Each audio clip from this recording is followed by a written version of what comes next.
Alors, dans la paracha de Yitro, il est marqué la chose suivante. Vaishma Yitro Kohen Midian. Donc, a entendu Yitro, prêtre de Midian. Vous voyez, c'était un Kohen Midian, c'est-à-dire quelqu'un qui était un idolâtre.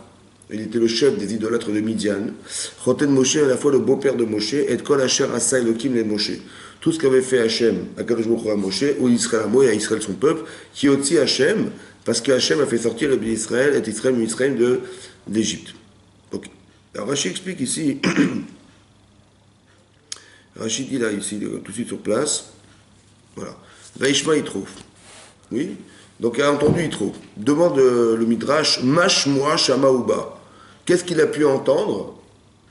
Ouais. Quel shmia, quelle écoute il a pu avoir? Ouba, il est venu. Ça va?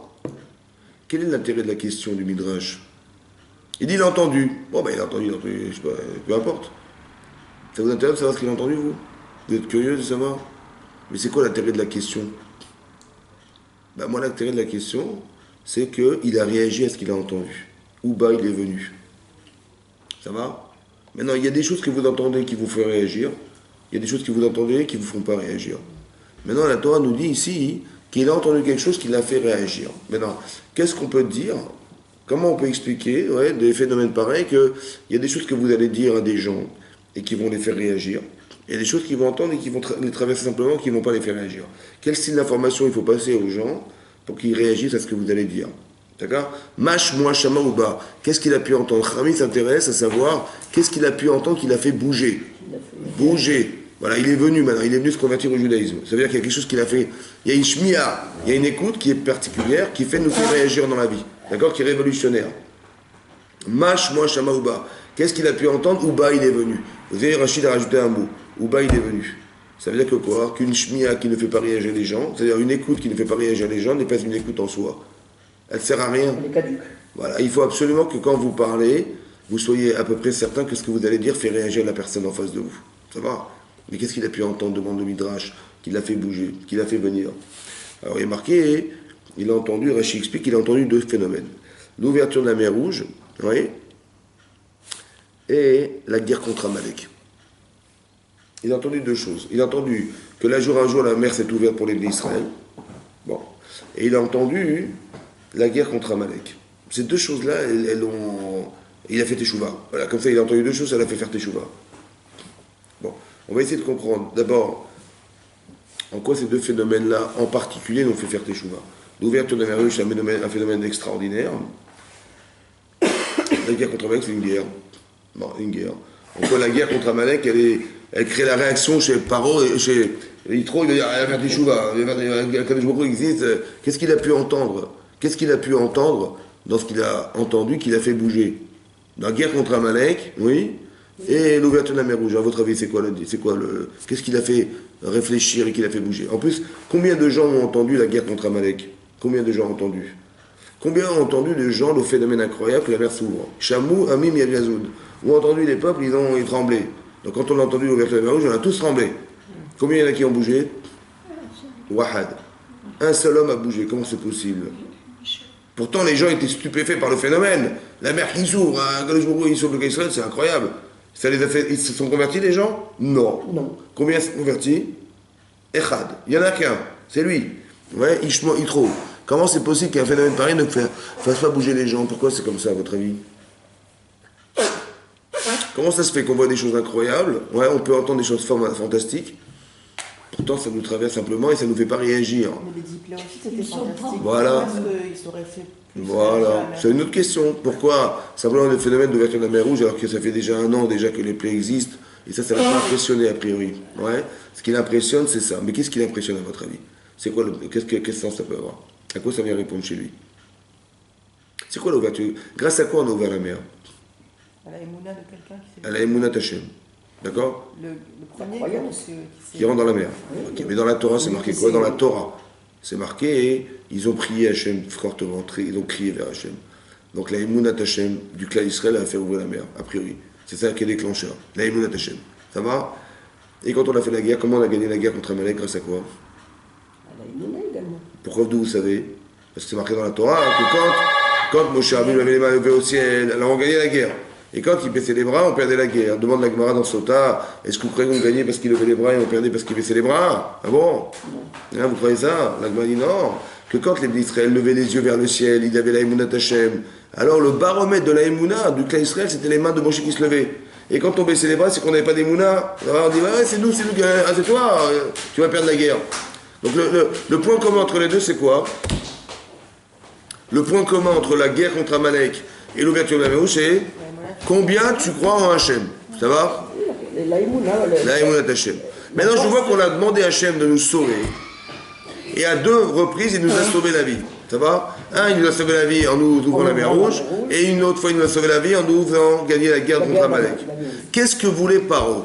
Il voulait quoi, Paro, quand il a couru derrière Israël pour nous rattraper? Il voulait quoi, Paro? Il voulait quoi, Paro? Il voulait pas se venger, non? Il voulait quoi? Non? Comment c'est marqué dans la Torah? Qu'est-ce qu'il voulait, Paro? Dans la Torah, c'est marqué.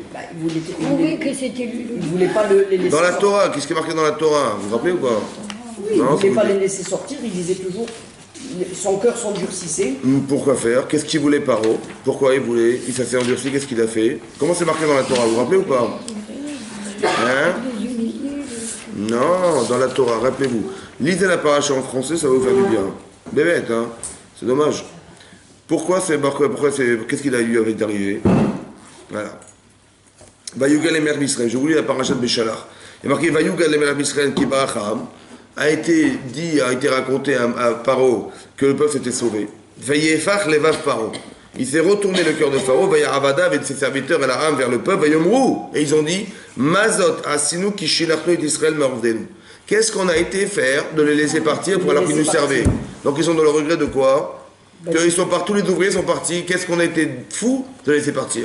Donc on va les chasser pour les récupérer. Récupérer quoi? Le travail des esclaves. Donc on voulait récupérer quoi? Des hommes et des femmes. Des quoi? Des corps. On voulait récupérer le corps du clan Israël pour aller travailler la terre d'Égypte. Ça va? La guerre contre Amalek, c'est quoi la guerre contre Amalek? C'est quoi? C'est une guerre on voulait se battre pour se tuer. C'est ça la guerre contre Amalek, c'est quoi? Amalek, il veut essayer de nous refroidir aux yeux des peuples. Ça veut dire quoi? De dire, Vélo Yaré Elohim, il ne craignait pas Dieu, Amalek. C'est-à-dire que le problème, c'est un problème de corps ou un problème idéologique? Un problème religieux, hein? Et idéologique. Ça veut dire que quoi? On veut prouver que Dieu n'est pas Dieu, on va vous refroidir aux yeux des peuples. Donc quand on a vu la mer Rouge s'ouvrir, ça a créé de la Hirat Shamaïm, ça? Hein, ça a créé de la Hirat Shamaïm, les gens avaient craigné Hachem. Qu'est-ce que veut faire Amalek essentiellement? C'est de casser cette Hirat Hachem. Mais non, vous allez voir, on va gagner. Ils ont eu de la chance. Voilà, ils ont gagné, ils ont eu de la chance. Mais vous allez voir, un jour, ça va tourner. Donc le but d'Amalek, c'est de quoi? C'est de casser la Hirat Shamaïm des autres, en nous refroidissant aux yeux des peuples. C'est clair?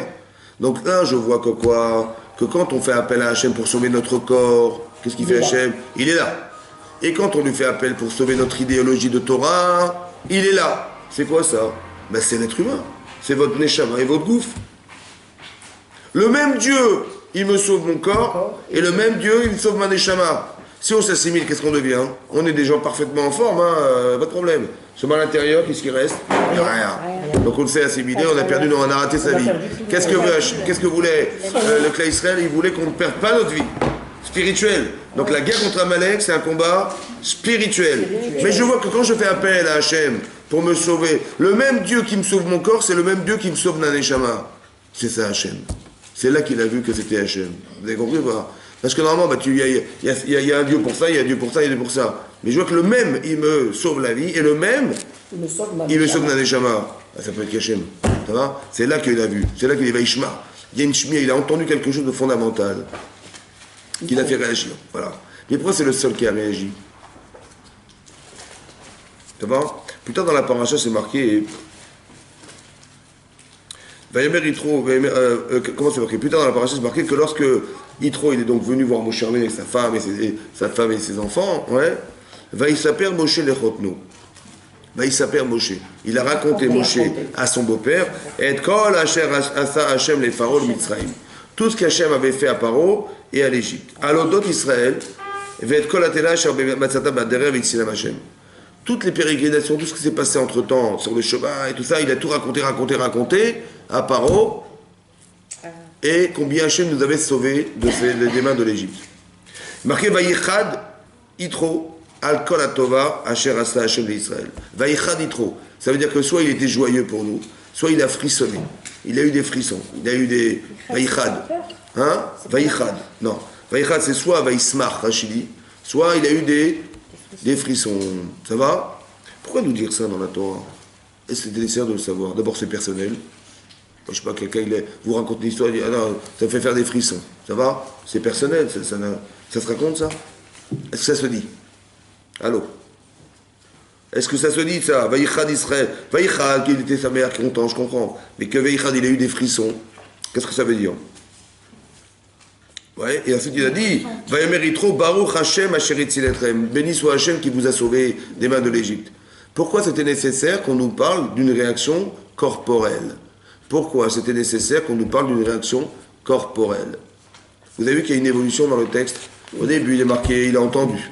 La réaction qu'il a eue, elle l'a fait bouger, il a voulu se convertir au judaïsme. Cette relation-là, c'est une relation intellectuelle ou émotionnelle? Hein? Ou intellectuelle? Intellectuelle. Il a compris qu'Hachem est Hachem. Ça va? Maintenant, il y a des gens que vous formez intellectuellement. Est-ce que ces gens-là, ils sont formés? Vous avez dit, ouais, moi ce qui compte, c'est qu'il ait une bonne tête, il comprenne bien, c'est ça qui est l'essentiel. Voilà, ça suffit ou pas? Non. Pourquoi? Parce qu'il faut qu'il Parce qu'il ressente. réagisse. Avec le cœur. Mais pourquoi faire? Voilà, il a compris, voilà, il a compris. D'accord, il a compris. Mais... Et il est venu, il a réagi.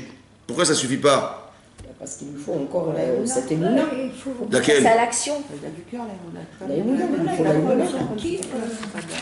Il faut la croyance, il faut la foi. Il la croit, il croit en Dieu, vous croyez en Dieu, on croit en Dieu. D'accord? Il a réagi, donc qu'est-ce qui lui manque? Non, il y en a qui disent qu'ils croient en Dieu, mais Ouais, mais pourquoi, c'est quoi la ils ne différence ressentent même? pas, justement. Les frissons. Mais il le ressent puisqu'il a réagi, qu'est-ce qui lui manque? Il a réagi, il a marqué Rachid, il dit Ishma, Yitro ou Ba. Le seul au monde qui est venu se convertir au judaïsme, c'était lui. Donc il a réagi positivement, ça va? Mais il a réagi positivement. Donc qu'est-ce qui lui manque à ce monsieur? Qu'est-ce qui manque à Yitro? Voilà, vous avez des enfants, on leur apprend la Torah. Ouais, il dit ouais, je vais à la synagogue, je vais machin. Qu'est-ce qui va manquer à votre avis? Il va à la synagogue, il va dedans, il va faire la prière, il va faire l'étude de la Torah, mais il va manquer quelque chose. Côté spirituel. Hein? Côté Ouais. spirituel. Hein? Mais il l'a, puisqu'il est là, il va à la synagogue. Qu'est-ce qui lui manque? Il a l'équipage, ici, il y a un problème, il va y avoir quelque chose qu'il faut combler. Hein? Le cœur, c'est-à-dire qu'est-ce qu'il faut faire? Vous avez vu ce qu'il a dit à Moshe? Il a été raconté. Il dit voilà, Chazak ou Baruch. Intellectuellement, tu es au top. Mais il va manquer quelque chose. Parce que demain, si tu as un problème intellectuel, qu'est-ce que tu vas faire? Ah ben tu es perdu. Par exemple, quelqu'un il va avoir des contradictions, des choses qui vont intellectuellement être insupportables. Des fois, il y a des choses qu'on ne comprend pas d'Hachem. Oui? Et qu'est-ce qu'on dit alors? Qu'est-ce qui nous fait dire qu'Hachem est quand même là? Intellectuellement, il n'est pas là, puisque c'est incompréhensible. Donc si tu t'arrêtes au fait de comprendre ou de ne pas comprendre, qu'est-ce qui va se passer? Ben, quand tu comprendras Chazak ou Baruch, et quand tu ne comprendras pas, Ben, ça sera une catastrophe. Qu'est-ce qu'il veut Hachem? Ben, je ne sais pas. Alors qu'est-ce que fait Moshe? Il dit attends, viens, je vais te raconter. Je vais te raconter, mais à quel niveau je vais te raconter? Pas que je te raconte que t'as vu, t'as compris? Oui, j'ai compris. Non, je veux que tu aies des frissons. Je veux que tu trembles. Pourquoi? Parce que maintenant que ton corps a ressenti, mais si ta tête n'a pas compris, ton corps dira je peux pas. Vous avez compris ça? Vaïchad Yitro. Il faut qu'il soit content. Il faut qu'il soit réactif émotionnellement. Parce qu'il y a un discours intellectuel et il y a un discours corporel. Il y a un discours intellectuel et il y a un discours corporel. Ça va? Yitro est intelligent ou pas? Oui. Mais sachez que comme ça, derrière un cerveau, il y a un être humain. Votre cerveau est adulte, mais votre corps est un enfant. Votre cerveau, il est adulte, mais votre cœur est un enfant. Ça va? Quand vous voyez des choses qui sont contradictoires chez les gens, vous dites, mais c'est un gamin, il a 50 ans. Le type, il a 50 ans, le dimanche, qu'est-ce qu'il fait? Ben, il lave sa voiture. Il astique la voiture, il nettoie les jantes de sa voiture, il astique bien sa voiture et tout. Et il va se promener dans la rue comme ça, avec la voiture, elle est brillante et des machins. Quel âge il a? Il a 50 ans, il a quel âge? Il a quel âge? Il a un cerveau de 50 ans, c'est un ingénieur machin, mais le dimanche, il astique sa voiture. Voilà, elle est brillante, elle est toute belle, il va faire un tour en ville pour montrer que sa voiture est belle, il va se garer de machin, il faut qu'on le regarde, monsieur, machin. Quel âge il a? Il a 50 ans, il a quel âge, bébé? Il a 20 ans, c'est un jeune adolescent. Donc vous voyez que quoi, dans sa tête, il a 50 ans, mais dans son corps, il a quel âge? Dans son cœur, il a quel âge? Il a 20 ans. adolescent. Mais c'est un exemple pour vous expliquer qu'à chaque fois que vous voyez des contradictions, ne vous étonnez pas de la différence.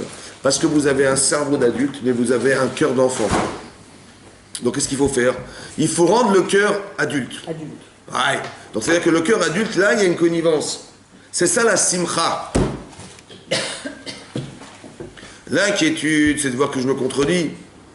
La joie, c'est de voir que je ne me contredis pas. Ça veut dire que mon cœur est devenu adulte. Alors pour ça, il faut que mon corps, il ressent quelque chose qui le rende adulte. Oui, il faut qu'il fonctionne en même temps que le cerveau. Ouais. C'est-à-dire qu'il arrive à être en connivence avec votre cerveau. C'est ça qu'il faut comprendre. Que si vous tremblez d'une chose, maintenant vous direz, ah, vas-y, transgresse. Il dit, je peux pas, je tremble. Je peux plus, je tremble. Ça veut dire qu'il faut arriver à un niveau corporel, pas à un niveau seulement intellectuel. C'est pour ça qu'il il a été lui raconter les odotes, tout ce qu'Hachem a fait pour nous, parce que maintenant qu'il a vu ça, il a tremblé, ça va? Il a frissonné, il a été saméach, il a été content pour nous, ça va qu'Hachem nous ait sauvés. Il a dit Baruch Hachem. Ce discours n'est pas le même. Ça veut dire qu'on a réussi à émotionnellement toucher quelqu'un. Ça s'appelle une écoute, ça. Vous avez compris? Il y a une écoute intellectuelle. À chaque fois, il a entendu dire qu'Hachem avait ouvert la mer Rouge. Il a entendu dire qu'on avait gagné la guerre contre Amalek. C'est de l'écoute. Mais une autre écoute, c'est celle que lui raconte Moshe Rabbeinu, qui n'est pas de même nature. Cette écoute-là, c'est une écoute de quelqu'un qui va raconter les odotes. Voilà ce qu'Hachem a fait pour nous. Tu te rends compte? Il dit, ah ouais, mais vraiment, franchement, tout ça pour vous. Et ça va canaliser chez lui cette capacité à non seulement comprendre qu'Hachem existe, mais qui est du domaine de l'intellect. Et il y a aussi émotionnellement. Par exemple, quelqu'un qui n'est pas religieux, et vous allez lui démontrer A plus B qu'il a tort.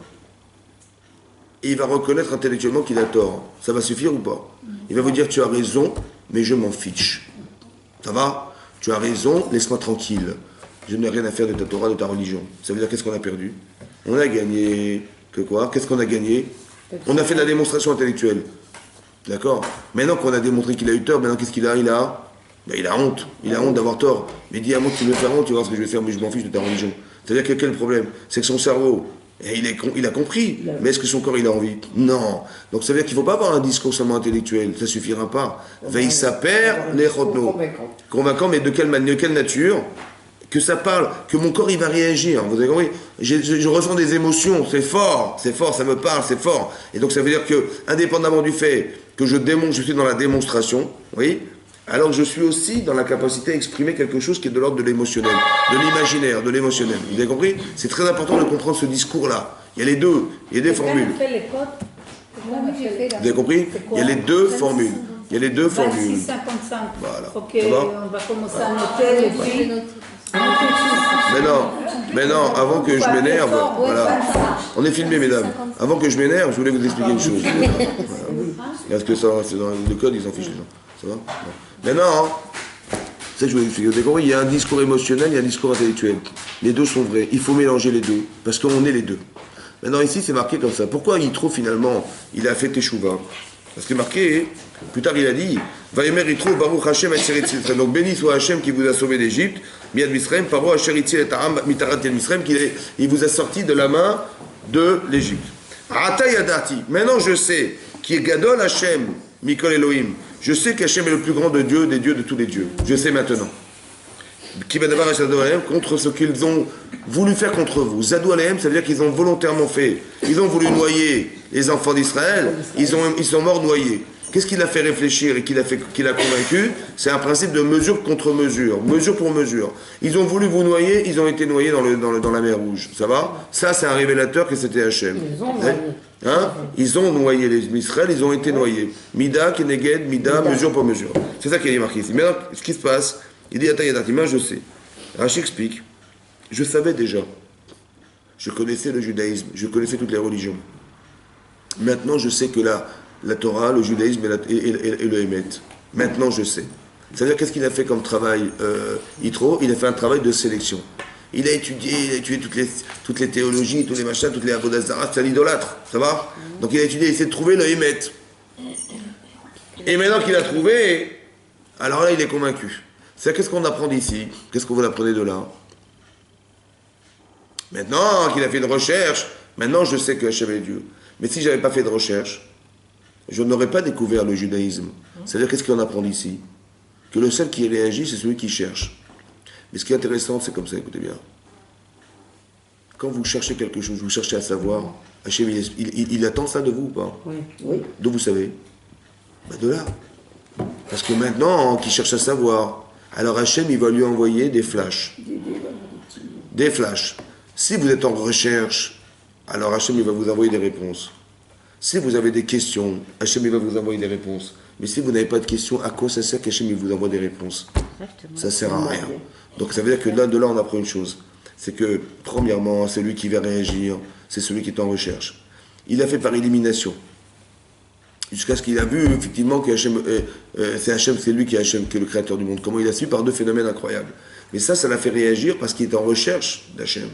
Il est en recherche de vérité. Il faut toujours être en recherche de vérité. Et quand on est dans la recherche de la vérité, on se pose des questions, on s'interroge. Alors Hachem va nous envoyer des situations de vie qui vont être les réponses à nos problématiques personnelles. C'est ça qui nous fait réagir. Ça va? Quand vous êtes en recherche, alors, si vous venez au cours, c'est que vous voulez entendre quelque chose, sinon vous ne serez pas là, vous ne seriez pas là. Donc ça veut dire que vous êtes en recherche de quelque chose. L'intérêt, c'est d'arriver à combler quelque chose. Le cours, il va servir à combler, à vous faire réagir, à vous renforcer dans ce que vous savez déjà, à vous faire voir les choses autrement, à éliminer des erreurs. Voilà. Mais vous avez compris qu'on doit ressortir quelque part, changer par un cours, c'est comme ça. Donc il y a une shmia, il y a une écoute. Et la force de l'écoute, c'est d'arriver à ce qu'il y ait deux sons d'écoute. C'est-à-dire qu'il y a une écoute qui est du domaine de l'intellect qui vous fait réagir et comprendre que c'est vrai, c'est logique, ça vous parle, ça va, oui. Et chacun selon sa logique, oui. Il y a des gens qui ont une logique cartésienne, émotionnelle, artistique. Voilà, chacun il a son domaine. Et chacun il entend un discours qui lui parle. Mais il y a aussi autre chose qui doit être très important, c'est que vous puissiez un jour cristalliser ça en vous. Alors soit ça passe par un acte, soit ça passe par un discours émotionnel. Quand vous allez agir dans votre vie, vous allez donner de la force dans ce que vous pensez. D'accord ? Si vous ne faites rien, ça reste dans votre cerveau. Mais si vous agissez, vous donnez un sens à ce que vous pensez. La force de l'acte. Oui, j'ai décidé je l'ai fait. Voilà, j'ai pris sur moi, j'ai décidé, je l'ai fait. La tsniout, le machin, la katnerot, le Shabbat, j'ai pris sur moi. Au début, j'ai écouté un cours, le Rabbi a dit, il faut faire Shabbat. J'ai dit, ok, je vais le faire Shabbat. Allez, je vais m'engager, je vais faire Shabbat. Allez, un Shabbat, je vais essayer. Mais qu'est-ce que vous avez fait en fait? Vous avez mis en action quelque chose qui était au départ dans votre cerveau, mais qui fait partie de votre vie dorénavant. Et lorsque vous avez une jouissance, un plaisir d'avoir vu que ça avait fonctionné, ça vous donne envie de continuer. Ça, c'est la force de l'acte. Ça va? Vous avez pensé, vous avez agi, mais vous avez mis en accord votre cerveau avec votre corps. Vous avez fait quelque chose, vous avez allumé les nérotes, vous les voyez ces nérotes. Vous avez préparé une table de charrette, vous avez été chômérette, vous avez envie d'allumer la lumière, je dis non, j'allume pas la lumière. Vous aviez envie de prendre l'ascenseur, je dis non, je prends pas l'ascenseur. Vous avez actionné quelque chose chez vous qui vous a permis émotionnellement d'être touché par ce que vous avez réussi à faire. Autant que vous avez entendu quelqu'un vous parler et qui vous a ému. Ça va? Vous avez tremblé, vous avez été émotionnellement touché. C'est la même conséquence. Une fois c'est par l'écoute, une fois c'est par une action. Très important d'actionner toujours les deux. Qu'il n'y ait pas de désaccord. Parce que la contradiction de nos actes, c'est la déchirure qui va exister entre ce que je pense et ce que je ressens. Ça va? Quand on manque d'action, c'est qu'on a forcément quelque chose en tête qui nous empêche d'agir. Par exemple, la Torah nous dit, c'est marqué dans les Chazal, Chachamim disent, où tu avances, où tu recules. Ça va, c'est connu? Oui. Il n'y a pas de situation neutre. Ou tu es chayav, ou tu es zakai. Ou tu es coupable, ou tu es innocent. Il n'y a pas de situation neutre. Comment ça se fait? Il n'y a pas entre deux. Par exemple, il a mis les tefilines hier, il a mis les tefilines avant-hier, il a mis les tefilines, ça fait 10 ans. Et un jour, il a dit, non, mais j'ai pas envie de les mettre aujourd'hui. Ben, j'ai pas mis mes tefilines. Ben, j'ai pas mis mes tefilines. J'ai pas fait plus, mais j'ai pas reculé parce que j'ai pas fait plus. Voilà, j'aurais pu prendre mes tefilines, je suis allé jeter par la fenêtre. Il y a un grand avéra. Mais je ne les ai pas mis, voilà, donc je suis neutre, je ne suis pas quelqu'un qui les ait mis, ok, mais je ne suis pas quelqu'un qui ne les ait pas négligés. Je suis entre les deux, c'est vrai? Non, on dit non, tu as régressé. Pourquoi j'ai régressé? J'ai pas fait pire, et j'ai pas fait mieux qu'hier, mais j'ai pas fait pire qu'hier. Pas pire.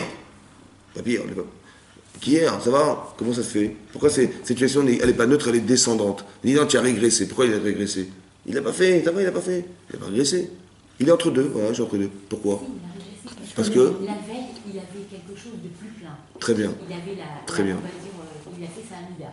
Et le lendemain, il l'a pas fait. Donc elle est vide de cette amida qui aurait dû faire. Oui, mais pourquoi ça s'appelle régresser, ça? D'accord, j'ai pas fait. Donc je suis neutre. J'ai pas fait. En quoi c'est régressé? Parce que, écoutez-moi bien. Si j'ai pas fait ma amida, comme vous dites, il s'est passé quelque chose dans ma tête qui m'a fait ne pas faire? Hier, j'étais enthousiaste de la faire. Aujourd'hui, je dis non, j'ai pas envie de la faire. Il y a forcément quelque chose qui s'est passé dans ma tête qui m'a fait dire, tu n'as pas besoin de la faire. C'est une régression. Une régression. C'est une régression. Vous avez compris? Hier, j'étais motivé et je le suis pas. Tu dis, c'est pas, j'ai rien fait, c'est pas grave. Mais pourquoi tu n'as pas fait? Ah, il s'est forcément passé dans ta tête quelque chose qui t'a fait dire que c'était pas nécessaire. Ça, c'est régresser. J'ai fait rentrer dans mon cerveau et dans mon corps quelque chose qui a fait dire, mais c'est pas grave, tu as pas fait, ça fait 10 ans que tu as fait, je ne t'ai pas fait, c'est pas grave. C'est pas grave, mais si, parce que tu l'as pas fait. Mais si je le considère comme pas grave, ça veut dire que j'ai régressé puisque c'est pas grave. Alors qu'hier, j'aurais pensé inverse, que c'était grave de ne pas faire. Donc il y a une régression. Le fait que vous ne soyez pas en action, c'est qu'il y a forcément une régression. Autant que si vous avez réagi, vous avez progressé. Mais si vous n'avez pas réagi, vous n'avez pas progressé. C'est pas que vous êtes resté neutre, c'est que vous avez régressé. Vous avez perdu quelque chose. Et que l'autre a eu raison de vous faire perdre. C'est ça qu'il faut comprendre. Mais non, il n'a pas eu raison. Je vais me battre contre ça et je progresse. Il y a un combat permanent. Ça va? C'est ça l'idée profonde de... Ici, que Vaïssa Père, il a raconté. Ça veut dire que ça ne suffira pas de savoir. Il faudra que vous sachiez raisonner autant que vous sachiez vivre. Vivre la chose. Ça va? La Torah est vivante. La Torah est vivante, elle doit se vivre. Ça ne suffit pas de dire je vais marquer dans les livres, je sais que c'est marqué quelque part, il faut ça se vive. C'est ça Yitro. La paracha d'Yitro nous apprend qu'il y a eu deux écoutes. Ça va? Une écoute rationnelle et une écoute émotionnelle. Très important que les deux soient toujours conjugués ensemble. Si vous avez des professeurs à l'école, par exemple, qui enseignent la Torah à vos enfants, ou etc., n'importe quelle manière qu'il soit, un bon professeur, c'est pas quelqu'un qui répète le livre. C'est quelqu'un qui donne envie de découvrir la matière. Vous avez compris? D'envie de découvrir. Ben, c'est autre chose, ça. Si un professeur, il vous fait un cours, il dit, tiens, c'est vraiment, il a exactement dit mot à mot ce qui est marqué dans le livre. C'est un professeur, ça? Ben non, parce que j'ai pas besoin de lui. S'il n'était pas là, ça m'était pas, j'aurais lu, ça serait pareil. Donc ça veut dire qu'il a amené un plus. Qu'est-ce qu'il a? C'est quoi le plus? Ben, c'est la manière de dire. Il a dit autrement, il a dit, tiens, je l'ai compris différemment, tiens, il m'a donné envie de m'intéresser, voilà. Ça, c'est un professeur, c'est en plus. Mais c'est émotionnel, vous avez compris qu'il s'est passé quelque chose dans ma tête, autant que non, il m'a donné envie. Donc, c'est ça qui est marqué, Vaïssa Père, il a raconté. Ensuite, c'est marqué, un passage tout de suite après, c'est marqué, Vaïmi Machot. Donc, on est le lendemain de la venue de Yitro. Vaïshem Moshe Lishpot et Aram. Et donc, Moshe était en train de juger le peuple. Vaïarmod Aram, Al, Moshe, Val, Milaboker, Adayerev. On nous dit que le peuple était debout devant Moshe Rabbeinu, qui lui était assis, du matin au soir. Ça va? Voilà. Et c'est marqué, Vayar, Choten, Moshe, et Kol Asher Uaseh. Donc, a vu le beau-père de Moshe, ce que faisait Moshe à son peuple, Vayomer, il lui a dit, Ma Adavar Azeh Asher Ata Ose. Quelle est la chose que tu fais? Oui? Là, Madou Ata Yoshev Levadecha. Pourquoi tu es le seul assis? Vekol Aram Nitzav Alecha Milaboker Adayerev, et le peuple est debout devant toi du matin au soir. Alors il a répondu, Vayomer Moshe Lechotno, il a dit, Moshe à son beau-père, qui avo Elay Aram Midrosh Elohim? Ouais, que quand le peuple il vient demander qu'est-ce que Hachem pense, qui est la Emri d'Avar Baelav, Veshafti, oui, Veshafati Ben Ish ou Ben Eriu. Donc quand il y a un problème, un conflit entre deux personnes, je viens, je juge entre les deux. Vaodati et Trouké à Elohim, et donc je fais connaître les lois d'Hachem, Vet Torotav, et c'est les lois irrationnelles, les lois rationnelles de la Torah. C'est une manière de dire. Donc quand ils sont intéressés à savoir, je leur fais savoir, et quand il y a une dispute entre eux, je leur apprends une halakha. On va solutionner un souci commercial, un souci moral, un souci. Voilà. Vayomer Choten Moshe Elav, Lotov Adavar Asher Ata Ose. Sur ce, son beau-père lui dit, ça n'est pas bien ce que tu fais. Moshe lui dit, j'apprends la Torah aux gens, je leur apprends les lois de la Torah. Il lui répond, c'est pas bien ce que tu fais. Vous comprenez quelque chose là-dedans, vous? Navol Tibol. Navol, Nevela, cadavre. Tu vas devenir un cadavre. Gamata, ve Gamaram. Tu vas te flétrir. Tu vas devenir un cadavre. Toi et le peuple. Toi et le peuple. Asher Imera qui est avec toi. Qui kaved mibra davar. C'est trop lourd ce que tu prends sur toi. L'otochal aseu levadecha, tu ne pourras pas le faire seul. L'otov. Ça n'est pas bien ce que tu fais. L'autre, il voit Moshe Rabbeinu, il dit ça n'est pas bien ce que tu fais. Il vient faire teshuva, il va conseiller à Moshe Rabbeinu en lui disant ce n'est pas bien. Attends, l'autre, il vient de faire teshuva, Moshe Rabbeinu, il va nous descendre la Torah il va donner des conseils. Monsieur va donner des conseils. Ça vous paraît normal, ça? Bon. Dis attachma bekoli. Écoute ma voix, dit son beau-père. Itsecha, je vais te conseiller. Veille Elohim imach, et Hachem sera avec toi. Ouais, donc tu rapporteras ce que je dis à Hachem et tu verras que j'ai raison. Donc tu vas leur faire savoir et leur faire prendre précaution de toutes les lois rationnelles et irrationnelles. va adhérer il chouba, les chemins qu'ils devront suivre, et amasser Shayasun et toutes les actes qu'ils vont devoir accomplir. Ata techazé Mikola, tu regarderas dans tout le peuple, tu vas contempler le peuple. Anshe Chael Yerelokim, des gens vertueux, des gens qui ont la crainte d'Hachem, Anshe Emet, des gens justes. Anshe Emet, Soné Batsa, qui haïssent l'argent. Vestam Tadem, Saré à la film, mais tu les placeras, Saré à la film. Tu vas diviser le peuple par 1000, et tu vas donc il y avait 600 000, donc il y a 600 personnes. Saré Meot, des princes, des ministres de Meot, que 600 000 divisé par 100, ça va? Les Saré à Hamishi, les Saré à Sarot. Donc toutes ces personnes que tu vas concentrer, Veshaftu et Ta'am, Becholet, c'est eux qui jugeront. C'est 70 000 et quelques personnes qui vont juger, c'est eux qui jugeront. Et Ta'am le peuple, Becholet, à chaque instant. Vaya, quand la Davara Gadol et Viulecha, les choses très grandes, les choses compliquées, eh ben on te les apportera. Vekol la Davara Gadol, Ishpetuhem, Veakel Malecha, Venasuitrahar. Ça va? Et donc ça marchera.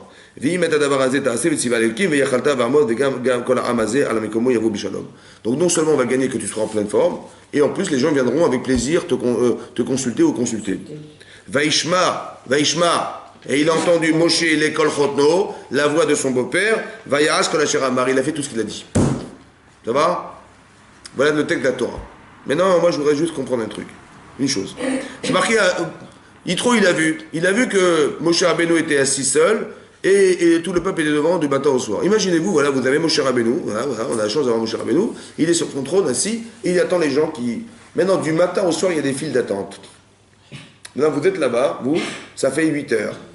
Et vous voulez absolument poser votre question à Moshe Rabbeinu. Ça fait 8 heures que vous attendez. Et vous avez répondu au bout de 8 heures, il vous a répondu en 5 secondes. Ouais, voilà, la règle est comme ça, très exact. Merci. Allez, autour. 8 heures pour 5 secondes. Est-ce que ça vous donne envie de revenir ou pas? Non. Bon, quand c'est les soldes, c'est sûr qu'on va y aller. Mais quand c'est pas les soldes, on a envie de revenir ou pas? Vous avez envie de revenir? Ça vous donne envie de revenir? Non, bah non. Non. Mais là, comment c'est que Moshe Rabbeinu, est-ce que c'est respectueux d'être assis et tout le monde est debout? Je sais pas, je vois les gens debout du matin au soir. Ça me dérange pas. Et lui, il est assis. À part ça, la problématique du peuple, parce que les gens ils vont attendre, mais combien de fois ils vont revenir? Est-ce que ça va donner envie? Quand quelqu'un aura un problème un jour, il dira attends, si c'est pour attendre 8 heures, c'est pas grave, je m'en passerai. C'est pas un problème ça? Le contact, la communication avec le Rav, c'est un problème, parce que si ça prend du temps, on n'ira jamais consulter le Rav. C'est vrai ou pas? Donc c'est un double problème. Un, de respect du peuple. Deux, d'inefficacité du système. Parce que les gens ne viendront jamais. Maintenant, qu'est-ce qu'il a répondu, Moshe Rabbeinu? Il a répondu, je leur apprends la Torah, les lois, On dirait qu'il n'a pas entendu ce qu'il a dit son beau-père. Qu'est-ce qu'il a dit son beau-père? Quand tu dis ce n'est pas bien ce que tu fais, au départ, il a dit à la fin de compte, c'est pas bien ce que tu fais. En fait, c'est ce qu'il avait dit au départ. Il a dit, je comprends pas, tu es seul assis à ta place, et les gens sont debout du matin au soir. Qu'est-ce qu'il a compris, Moshe Rabbeinu? Il a compris qu'est-ce que tu fais comme métier. Mais mon métier, voilà, je suis assis là, je dispense des halachot. Il dit, c'est pas ça que je t'ai demandé. Je t'ai demandé comment c'est que toi tu es assis. T'es pas dérangé par être assis et eux ils sont debout du matin au soir. C'est ça qu'il lui a dit. Voyez, je vous lire les tests. Il lui a dit, Madoua ataye shev levadecha. Comment ça se fait que toi tu es assis seul? Qu'est-ce qu'il a compris? Il a compris, mais comment ça se fait? Oui, je suis assis seul parce que je suis le Rav, et les autres sont debout. Qu'est-ce que j'y fasse? Il faut bien que je réponde aux questions. C'est normal, c'est normal. Qu'est-ce que j'y fasse? Il a dit Dotov, pour 2 raisons. 1, parce que tu supportes seul, tu vas t'user. Ton corps, il va s'écrouler. On a besoin de toi demain. Mais si tu réponds tout seul, à la fin, tu vas craquer. Oui, non. Et les gens, ils vont craquer. Lotov. Ni pour toi, ni pour les gens. Ni pour toi, parce que tu vas un jour te fatiguer et tu vas perdre la santé. Deuxièmement, tu vas perdre le rapport à l'autre parce que tu vois que les gens sont debout, ça ne te dérange pas. Un manque de respect. Et troisièmement, les gens, le peuple, il ne va pas supporter d'attendre des heures. Alors écoute-moi, qu'est-ce qu'il a répondu à cette question, Moshe Rabbeinu? Qu'est-ce qu'il a répondu, Moshe Rabbeinu, à la question? Lotov, qu'est-ce qu'il a répondu? Il n'a rien répondu. Il a répondu ou pas? Non. Non, qui c'est qui a répondu? Il dit, écoute, écoute ma voix, je vais t'expliquer. On va dispatcher. On va dispenser. On va te dispenser. Les choses compliquées, archi compliquées, tu vas y répondre. Mais les choses que... Quelqu'un demande, dites-moi madame, qu'est-ce qu'on fait comme bracha sur une pomme? Boré Pirates. On va pas besoin de Moshe Rabbeinu pour ça, vous avez compris? Les choses simples, on va pouvoir y répondre. Alors on va mettre des gens, des dayanim, des juges pour y répondre à ce genre de questions. Mais les choses compliquées, là on fera appel à toi. Donc on a gagné que quoi? Qu'il ne va pas s'user à la santé, d'accord? Et 2, que les queues seront moins longues, donc les gens reviendront ou pas? Badaï, donc on a gagné les 2. Comment ça se fait que Moshe n'a pas été capable de comprendre ça, a priori? Ça veut dire quoi écouter la voix de son beau-père? Il dit, je vais te conseiller. Est-ce que vous dites à vos enfants, écoute ma voix, écoute ma voix, écoute... Non, écoute ce que je te dis, écoute mes paroles. Pourquoi il a dit écoute la voix? Il n'a pas dit écoute les paroles. C'est quoi la différence? Ça sort du cœur. Oui. Ça veut dire c'est quoi la différence fondamentale? C'est émotionnel, là. Oui. Est-ce qu'il a entendu au départ le cœur? Ou il a entendu les mots? Il dit, je comprends pas, tu es assis tout seul, et les autres sont debout. Qu'est-ce qu'il a cru? Il a dit, mais pourquoi tu es assis? Mais je suis assis parce que je suis le Rav, et je suis le Dayan, etc. Et eux, ils sont les disciples, ils écoutent. C'est ça qu'il a compris au départ. Il a écouté la voix ou il a écouté les paroles? Les paroles. Après, donc il n'a pas compris, au fond. Qu'est-ce qu'a voulu dire Yitro, a priori? Pourquoi il n'a pas compris ça, peut-être? Parce que quand on est impliqué dans quelque chose, vous vous sentez responsable, vous êtes des mères, ça va? Vous êtes des femmes, vous êtes des mères, vous êtes tout ça. Oui, vous travaillez, vous êtes responsable ou pas? Est-ce que vous pouvez occulter le fait d'être une femme? Non. Est-ce que vous pouvez occulter de vous d'être une mère? Vous risquez intellectuellement de traduire ce qu'on vous dit comme si on vous disait mais qu'est-ce que tu fais dans ta vie? Je dis non, c'est pas ça que je voulais te dire. Mais pourquoi tu fais comme ça? C'est ça la question. Bien sûr, mais je suis une maman maintenant. Mais est-ce que tu procèdes bien? Tu dis qu'est-ce que je peux y faire? Voilà, une fois je l'ai condé, une fois je l'ai mis dehors, une fois je machin, est-ce que tu crois? Il dit mais qu'est-ce que tu fais? Mais pourquoi tu agis comme ça? Je dis mais est-ce que je suis une maman? Je dis je t'ai pas demandé si tu es je sais bien que tu es une maman. Je te demande pourquoi tu agis comme ça, mais comment ça qu'émotionnellement tu n'as pas entendu le son de la voix des autres? Ça va? Le vrai problème, c'est pas d'entendre des mots, c'est d'entendre des sons. Ça veut dire, qu'est-ce qu'elle a voulu dire? Qu'est-ce qu'il a voulu sous-entendre? Qu'est-ce qui est caché derrière ce qu'il a dit? Ça va? Quelles sont les émotions qui ont été dites à travers des mots? C'est un dialogue de sourds, vous comprenez? Il a dit, mais qu'est-ce que tu fais? Il dit, c'est pas bien. Il dit, mais j'apprends la Torah aux gens, tu me dis, c'est pas bien, je comprends pas ce que tu veux, j'ai pas compris. Il dit, l'otov, tu sais pourquoi? Parce que derrière ce que tu fais, il y a une conséquence physique qui est désastreuse. Demain, on a besoin de Moshe Rabbeinu ou pas? Mais tel que ça va durer 3, 4 ans, c'est fini après.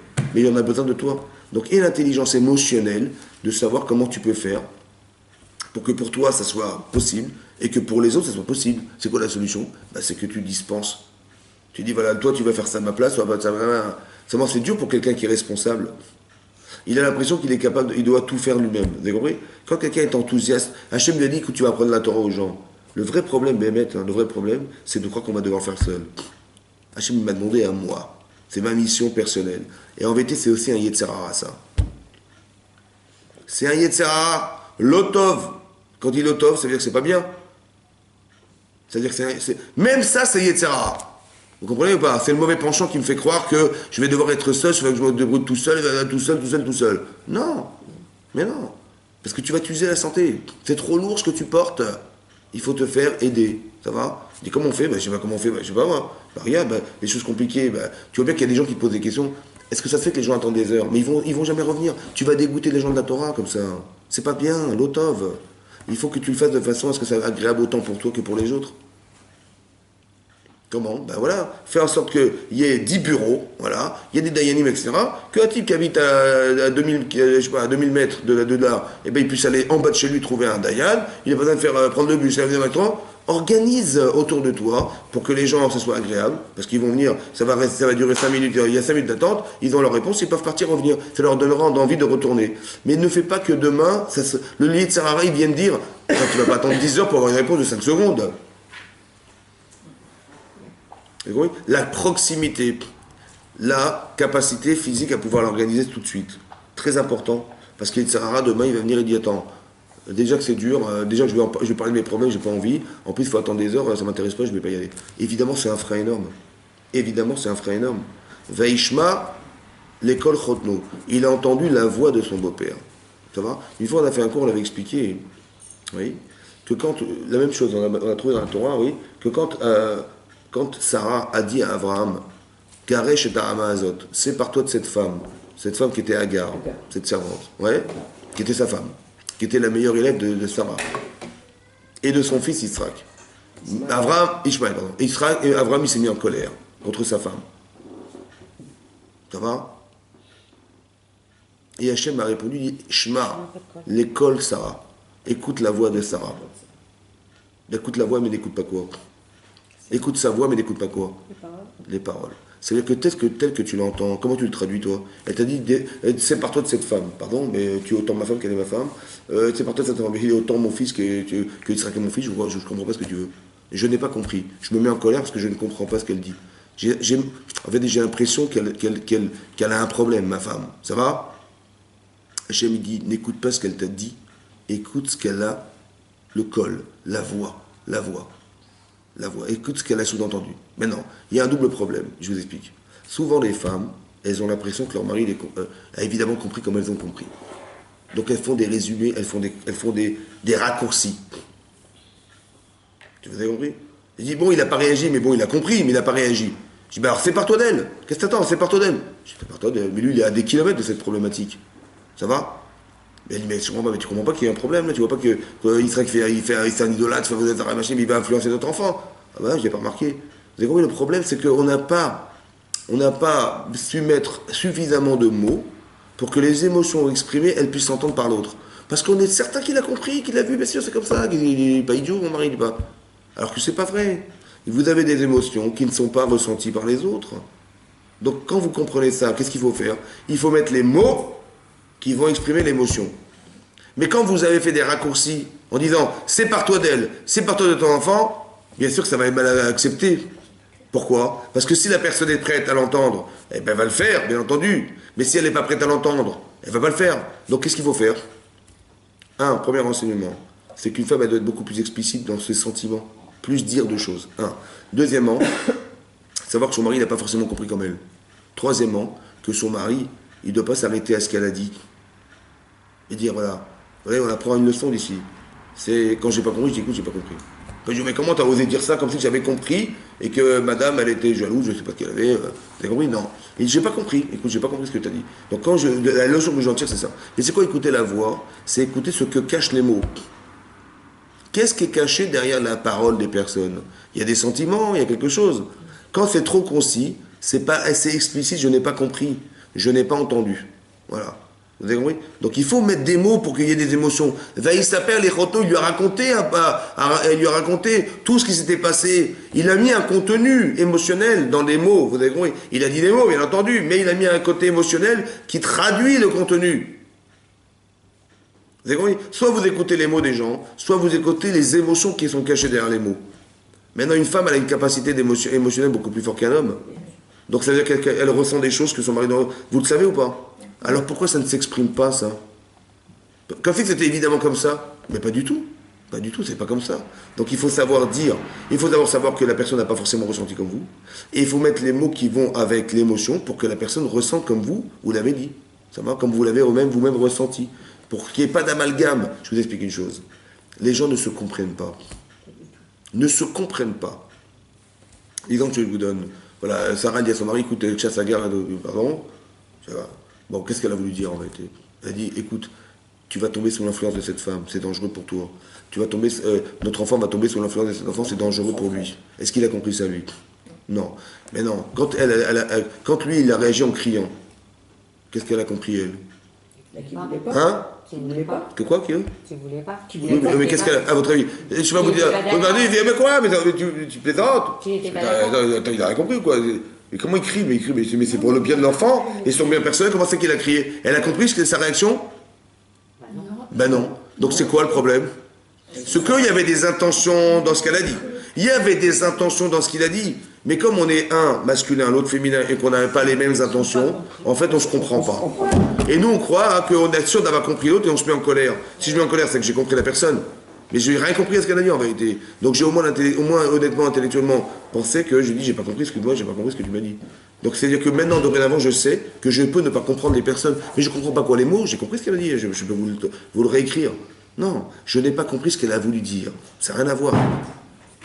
On est dans le col, on n'est pas dans les mots, vous avez compris? Dans le col, dans la voix. D'accord? Ça veut dire qu'il faut comprendre que derrière, il y a des émotions exprimées. Et quand il n'y a pas assez de mots, alors il n'y a pas assez d'expression émotionnelle, alors je peux dire, moi, je suis perdu. Donc je dis, moi, tel que tu m'as dit, pour moi, ça veut dire ça. Mais il ne faut pas laisser l'interprétation se faire dans le faux, c'est assourd. On n'a pas le droit de dire trop peu de mots pour que la personne elle puisse se tromper, que arrive à se mêler, et tu vois ce qu'elle a dit, elle a dit ça, et je vais me mettre en colère. Non, il ne faut pas, c'est assourd de faire ça. Il faut arriver à se faire comprendre. Mais se faire comprendre, c'est pas seulement de dire des paroles. C'est que la personne, elle puisse ressentir. Il faut trouver les mots qui vous permettront d'être compris émotionnellement, ce qui n'a rien à voir. Tel que c'est dit, c'est une catastrophe. Mais tel que ça aurait dû être compris, ça aurait été fantastique. C'est dommage qu'on n'a pas mis les mots qu'il fallait. C'est dommage. De là, vous comprenez? Il a entendu le col. Ça veut dire quoi, il a entendu le col? Que cette logique, il ne l'a pas, mon cher Rabbeinu. Cette logique administrative, cette logique de séparer les rôles, ouais, les fonctions, il n'a pas cette logique-là. Il dit, mais c'est dommage. Alors maintenant qu'il a entendu ça, et que c'est vrai que c'est une logique qui me soulage, parce que moi, personnellement, j'ai besoin d'avoir ma santé, autant que les personnes vont moins attendre, eh ben, Chazak ou Baruch, c'est vrai, c'était la cohérence. Une cohérence émotionnelle. Ça va? Que lui ne sait pas gérer parce qu'il est pris par une autre émotion, peut-être, mon cher Abelon. C'est qu'il est le roi. Il est l'homme responsable. Il est l'homme de la loi. Il ne peut pas déléguer. Ah, il ne peut pas déléguer. C'est ça le problème. Vous avez compris? Donc il y a une émotion qui est très forte chez lui, et il n'a pas le ressort intellectuel de dire, mais bien sûr qu'il faut déléguer. Il ne sait pas faire ça. Pourquoi? Il s'en raison. Mais qui c'est qui peut le faire? La personne extérieure. C'est en ça qu'elle va l'aider. Parce que Navol, t'y vole. Tu continues à faire, tu vas devenir un canard. Combien de temps tu peux durer du matin au soir à part répondre? Tu ne pourras pas. Ton corps ne supportera pas. Cette limite, tu la comprends pas. Je dis, mais qu'est-ce que j'y fasse? Je me serre les fesses, je me tue pour la Torah. J'ai compris, mais essaie de comprendre que c'est un Yetzirah, tout ça aussi derrière. Tu veux t'acharner, mais ton corps ne supportera pas cet acharnement. Je dis, qu'est-ce que j'y fasse? Hachem, il m'a demandé de répondre aux questions, j'y peux rien. Je dis, mais si tu peux. Pourquoi tu ne veux pas déléguer? Vous avez compris, c'est contre ma nature. Je veux faire moi-même, je veux faire tout moi-même, je veux faire machin. Il y a des gens qui veulent faire tout eux-mêmes, ils sont malades. Vous avez compris ce qui se passe? Ils le payent de leur personne. Bien sûr, parce qu'ils font toujours tout eux-mêmes. Voilà, jamais ils délèguent, jamais ils donnent. Et pourquoi? Un, parce qu'ils ont envie de faire par eux-mêmes. Deux, parce qu'ils n'ont pas confiance. Qui me dit qu'elle va faire exactement comme je veux moi? Alors je laisse tomber, je veux faire moi-même. Mais combien de temps ça va durer cette histoire? Tu ne pourras jamais. Un certain temps. Mais c'est ça le problème, vous avez compris? On est piégé, ça s'appelle du Yetzirah, ça aussi. Ça veut dire qu'on peut. Le Yetzirah, il peut se déguiser en Tamit Racham, il dit vas-y, Danar. Il vient, en fait, c'est Yetzirah. Moi je croyais que c'était Yetzirah Tov. On envahit. Hein? On envahit. Vous avez compris? Ah ben c'est pour ça que je vous explique, c'est important de voir. Il faut avoir un œil averti. C'est ça qu'il a dit trop à son beau-père, à son gendre. Il dit attention, on avole. Même à Moshe Rabbeinu, il a dit ça. Mais d'un côté, c'est logique. Vous savez pourquoi? Parce que plus vous avez un rôle important, plus vous êtes piégé par ce rôle. Plus vous vous sentez indispensable. C'est ça qui est grave. Non, mais ça veut dire que quelque part, il faut l'accepter. C'est dur d'accepter ça. Et plus quelqu'un il est fort, on va dire comme ça, on va dire autrement. Est-ce que Moshe Rabbeinu, c'est un homme sensible? Oui. D'où vous savez? Et le pitié du peuple, il s'est mis à la place du peuple. Chazak, c'est bien comme ça. Quand il a failli être roi d'Égypte, il est descendu souffrir pour le peuple, pour voir dans quelle situation vivait le peuple. C'est un homme sensible ou pas? Bien sûr. Pourquoi on sait qu'il n'est pas sensible là? Il les voit debout du matin au soir, ça ne fait pas réagir. Il n'a même pas de solution à ce qu'on lui propose. Il dit voilà, mais c'est pas bien ce que tu fais. Tu commences à dire bah regarde, t'es assis, machin, t'as pas honte de voir des gens comme ça debout du matin au soir.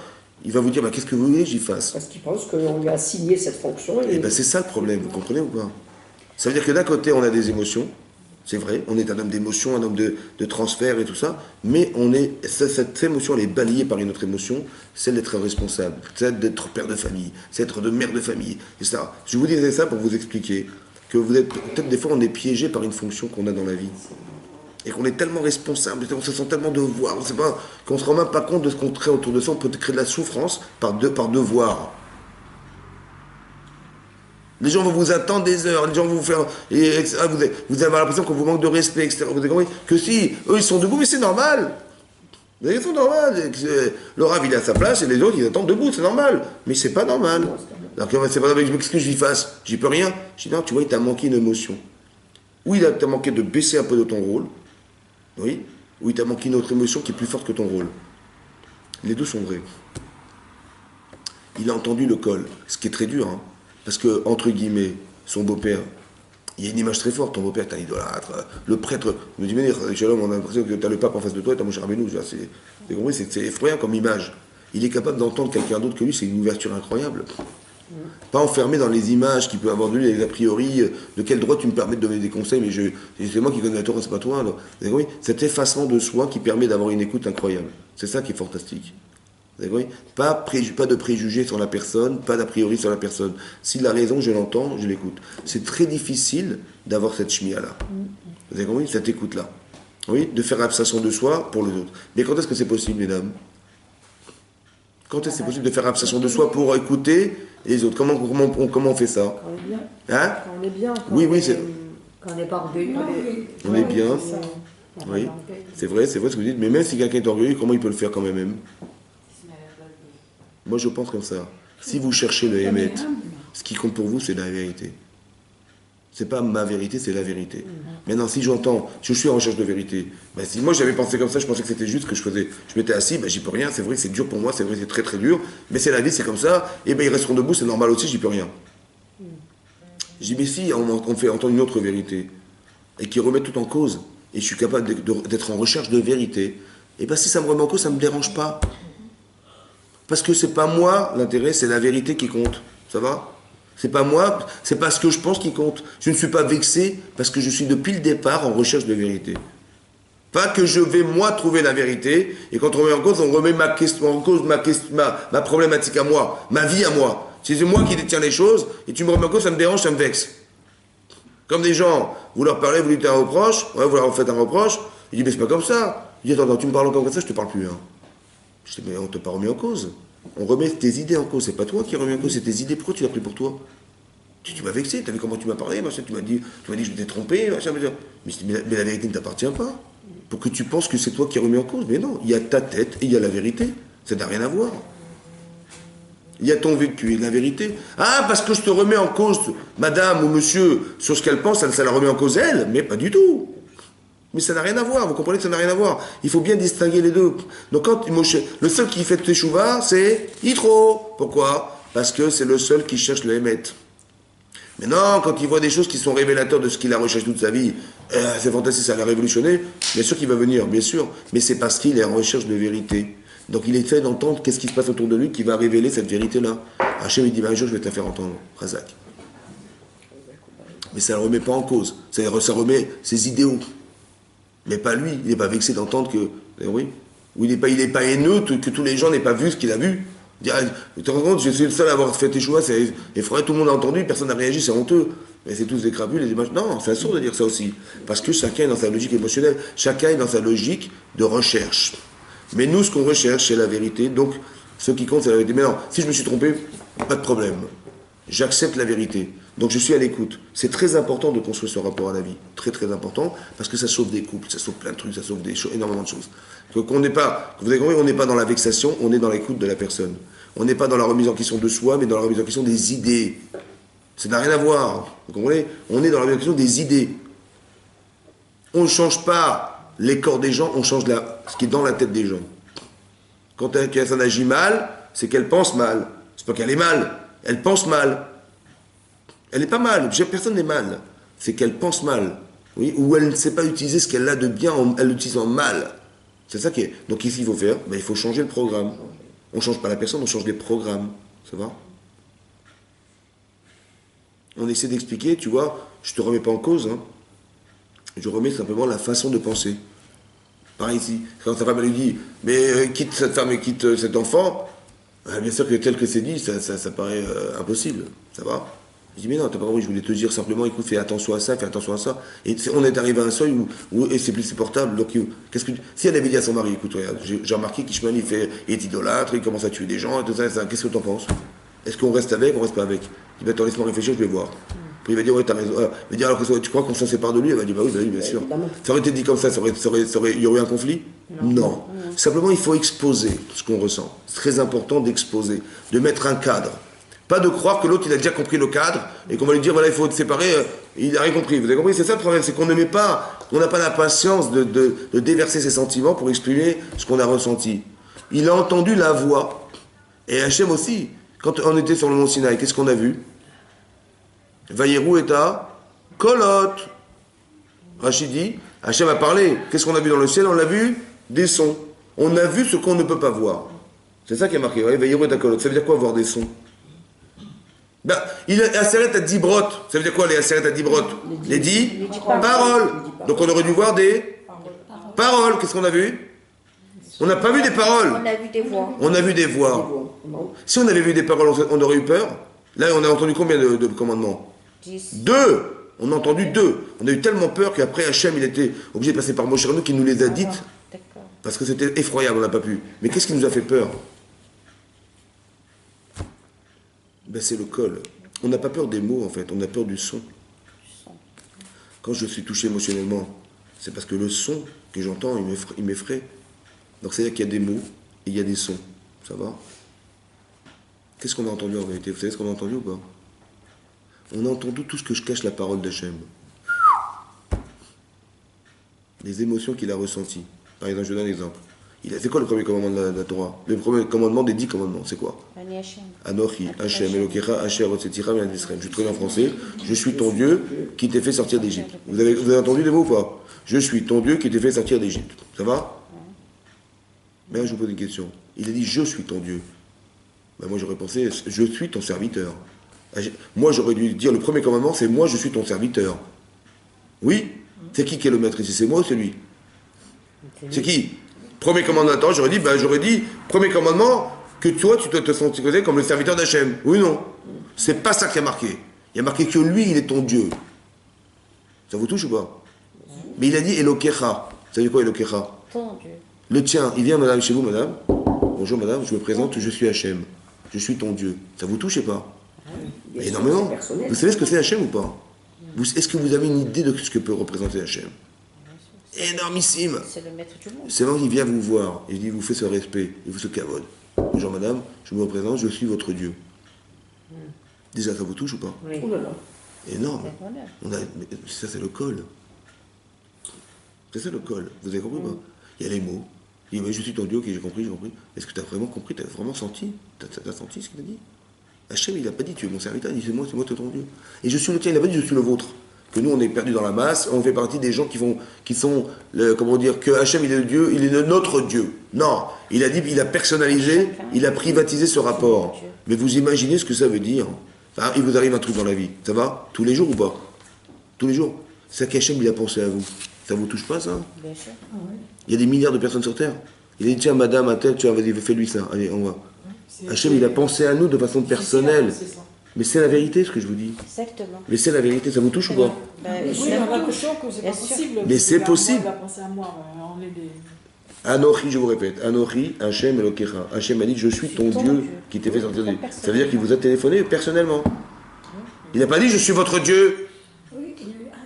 Donc c'est-à-dire qu'on a compris qu'on a une relation privée avec Hachem. Privée avec Hachem, c'est que quand... Vous dites, attends, peut-être qu'il est occupé quand je l'appelle. À la prière, peut-être qu'il est occupé, il y a tellement de monde. Il n'est pas occupé. Non. C'est fort ou pas? Eh bien, ça crée de la Yirat Shamayim, ça. Ça crée de la Vat Hashem. Mais c'est ça le col. C'est ça qu'ils ont entendu. C'était tellement fort, ils n'ont pas pu tenir. C'est tellement énorme. Vous comprenez? Ils ont vu ce qui ne se voit pas.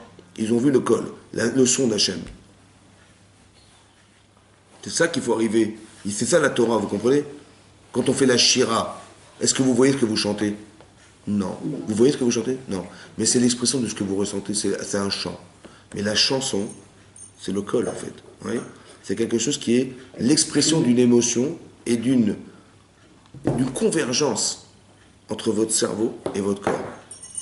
Quand il est distant, votre cerveau de votre corps, vous êtes inquiète. Vous êtes peut-être angoissé quand il y a une distance. Quand vous dites, mais t'inquiète pas, je commence à t'inquiète pas, comment ça t'inquiète pas? Donc vous avez compris, il ne faut pas s'inquiéter, mais est-ce que vous ressentez que c'est possible? Non. Cette distance entre votre corps et votre tête crée de l'inquiétude, crée de la... Vous avez compris? Mais quand vous rapprochez les deux, c'est la simcha qui va se créer. La joie, c'est la résultante d'un rapprochement entre votre cerveau et votre corps. Hein? Comment? Comment on fait? Eh bien, comment on fait? Ben, c'est ce que je vous explique. Regardez, par exemple, vous avez compris? Par exemple, quelqu'un, je vais vous... Yitro, il a entendu l'ouverture de la mer Rouge. Ouais? Et il dit, ben oui, Dieu existe. Mais jusqu'à quand? Combien de fois? Combien de temps? Je ne sais pas. Donc je suis à la fois soulagé de savoir qu'il est le Dieu, mais combien? Par exemple, on va vous donner la Torah, sur le mont Sinaï. Vous êtes content ou pas? Très bien. Mais qu'est-ce qu'il faut être? Quelle sadéquette il faut être pour respecter la Torah? Je ne sais pas. C'est un point d'interrogation.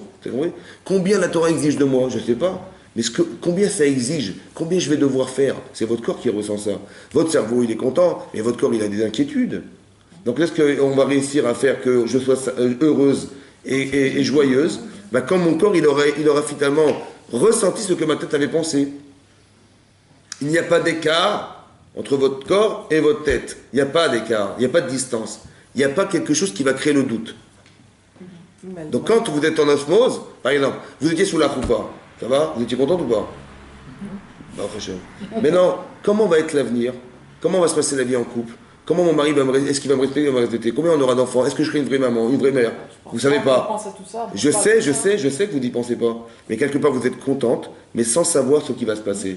Ça va? Mais est-ce que c'est ça le bonheur? Non. La vraie joie, c'est quand vous arriverez à réconcilier les deux. Voilà. Vous avez compris? Vous êtes dans une perspective d'avenir. Bon, bien sûr qu'on n'y pense pas parce que c'est pas le moment. Mais quelque part, cette problématique existe. Mais quand est-ce que vous serez heureuse, joyeuse, heureuse? Mais quand les deux seront. Si par exemple je vois que mon enfant, j'arrive pas à le tenir ou j'arrive pas machin, eh ben je suis une maman, mais je suis pas contente. Pas contente de lui, pas contente de moi. Donc il y a un écart qui s'est créé. Mais quand est-ce que ça, quand vous verrez son sourire, vous direz, bah, je suis une vraie maman, ça m'a fait plaisir. Vous avez rejoint votre corps et votre tête. Vous êtes la mère que votre corps ressent être mère. Vous l'avez ressenti, vous l'avez vécu. Ça vous donne de la joie. Ça va? Donc c'est-à-dire qu'il y a un lien évidemment entre votre corps et votre cerveau. Et c'est ça qui crée la simcha. Et plus c'est fort, plus c'est énorme. C'est ça la shira. On a chanté. C'est un col. Comme c'est que ce qui sortait de moi dans une forte émotion, c'est un son.